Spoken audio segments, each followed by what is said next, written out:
उनकी यादों की।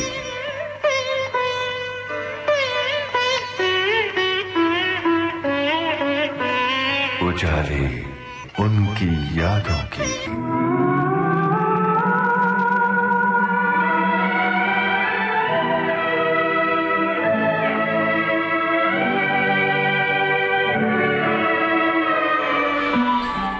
नमस्कार।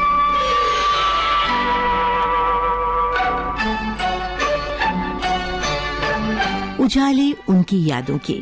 लीजिए सुनिए फिल्म जगत के सुप्रसिद्ध अभिनेता, लेखक, निर्माता और निर्देशक मनोज कुमार से कमल शर्मा की बातचीत पर आधारित कार्यक्रम की चौथी कड़ी।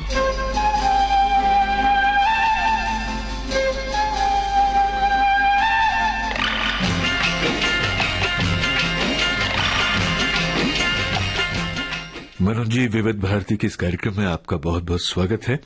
वो सब एक मेरे मन में सवाल आता कि पार्टीशन का दर्द आपने झेला, आपको वो बचपन की गलियां भी याद हैं, बावजूद इसके आपकी फिल्म में भाईचारे की ही बात होती है, उसमें हमेशा कहीं पर भी वो सांप्रदायिक नफरत की बात कहीं नहीं आती।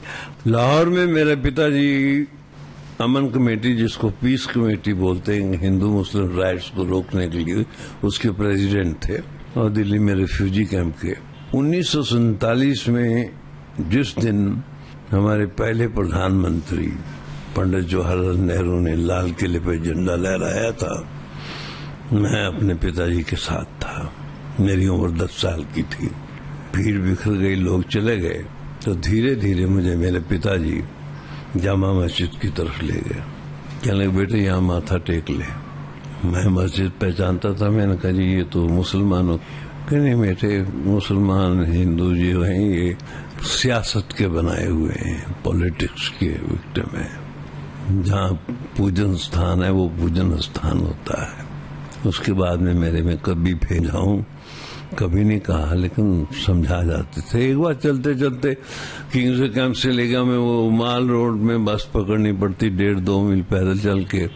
तो रास्ते में बातें सुनाते जाते थे कि 2 दोस्त थे, दोनों का एक बेटा था। एक ने पूछा, बेटे यार तू तेरा बेटा, तू क्या चाहता है, वो क्या बने? कहते यार, I want my son to read history. मैं चाहता हूँ कि मेरा बेटा इतिहास पढ़े। कहता बहुत अच्छी बात है। कहना पर तेरा भी एक बेटा है, तूने उसके बारे में क्या सोचा?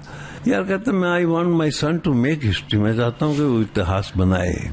तो इतिहास पढ़ने वालों और इतिहास बनाने वालों में बहुत अंतर है। लेकिन आपने इतिहास बनाया है और ऐसा लगता है आपकी फिल्मों को देख करके इतिहास में आपकी रुचि है।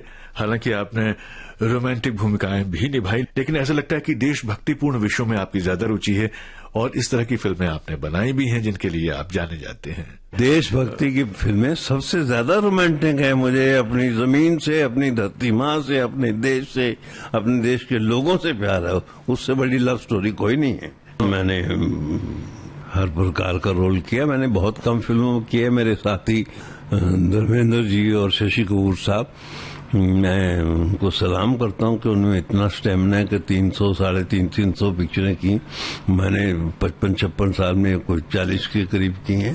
लेकिन 2 बदन में अंधे लवर का भी किया, पहचान में एक भोले भाला गांव वाला आ जाता शहर में, सन्यासी भी किया, बेईमान भी किया, 10 नंबरी भी की, वो कौन थी भी की, एक हॉन्टेड डॉक्टर की, एक चातुर CID इंस्पेक्टर की, गुमनाम भी की। लेकिन इनमें से कितनी फिल्मों के singing and fooling with girls scene मैं लिखूंगा या मुझे काम करने दीजिए। जब उन्होंने सरेंडर किया कि प्लीज यू डू इट, तो मैंने उनको एज ए फ्रेंड ओब्लाइज किया। डूबते जहाज को पार लगाने में मैं ये नहीं कहता हूँ डूबते, फिर मुझे अपना भी था कि मेरी फिल्म जो भी है बने तो अच्छी बने। ये फिर से हम चाहेंगे कि ऐसी जितनी फिल्में जिनमें आपका योगदान था निर्देशक के रूप में, उनके नाम बताइए हमें। कौन कौन सी फिल्में? कभी खुद नहीं कहता, मेरे में जुर्रत ही नहीं होती।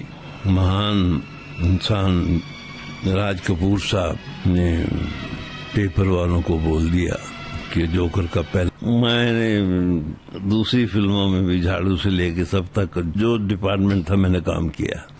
शहीद और उपकार के बाद मैंने जिन फिल्मों में काम किया है वो अच्छी थी या बुरी थी।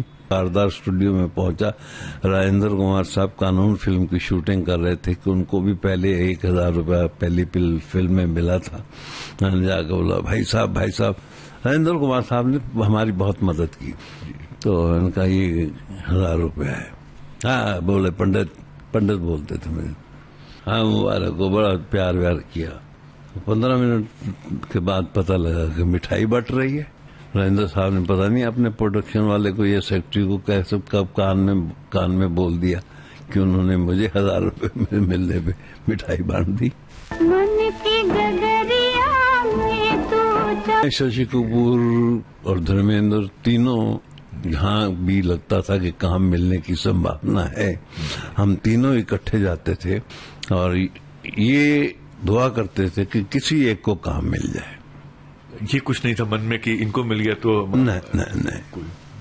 एक दूसरे की क्या मदद करते थे आप लोग उन मुश्किल दिनों में? हमें एक दूसरे को सहारा देते थे। शशि कपूर साहब महान फैमिली से, लेकिन उन्होंने जब भी स्ट्रगल के दौर में हमारे साथ रहे, कभी जाहिर नहीं होने दिया कि वो किस फैमिली से हैं। वो भी अपने आप को उतना ही मोहताज समझते थे जितने हम मोहताज थे। जो फिल्म में या सीन में किसी के साथ देवर का होता था तो मेरा सलूक देवर के साथ होता था, भाई का होता था तो मेरा सलूक भाई का होता। बता दूं आपको कि जितनी मेरी leading ladies, with due respect, उन्होंने इतनी ग्रेस के साथ मेरे साथ काम किया, इतनी इज्जत दे के, कि मैं हमेशा उनको रिश्ता है। चलो फिर मिलेंगे आगे, अभी तो लंबी उम्र है, काफी देर लड़ते झगड़ते चलेंगे। गर तू न होती तो मैं न होता।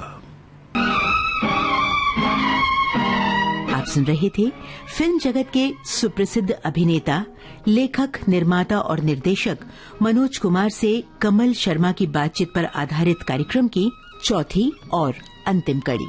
कार्यक्रम के रिकॉर्डिंग इंजीनियर सुधाकर मटकर और गणेश शिंदे, ध्वनि संपादन कमल शर्मा। विविध भारती की ओर से इस कार्यक्रम की प्रस्तुतकर्ता मनीषा जैन। उजाले उनकी यादों के।